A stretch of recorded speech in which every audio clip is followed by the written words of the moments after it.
And you can also see in the lower right hand corner that I just fussy cut out a photo and stuck it on there. My aunt kind of laughs whenever I do that. She says it's my signature move.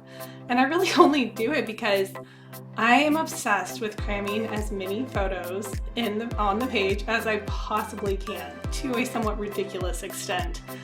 And that is just one way I can get one more in the corner there of just the detail that I found in the house that I thought was really cool. So let's talk titles. I love those titles that come in one piece, because this that you're seeing right now, this took me 20 minutes, which is 18 minutes longer than it should have. I've tried the rulers, I've tried placing the center first and moving outwards. It doesn't seem to matter.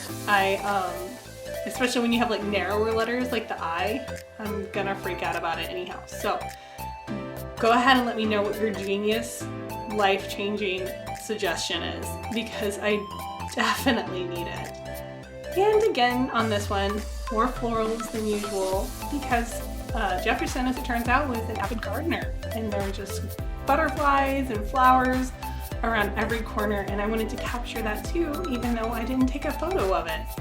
So there I go, sticking things down. So I would love to know what you use the Cricut for, or if you do use it in your scrapbooking. Do you feel like it's more of a card making and vinyl tool, or do you incorporate it into your scrapbooking as well? Because I'm going to start incorporating it more. I love that you can use printed paper, any paper you want, to get something that is specifically what you need for the page. So that's about it. We are closing up here. I just wanted to say thank you so much for joining me as I learn how to do video editing and always learn more about scrapbooking. Thank you so much. Don't forget to like and subscribe, and the finished project is just around the corner.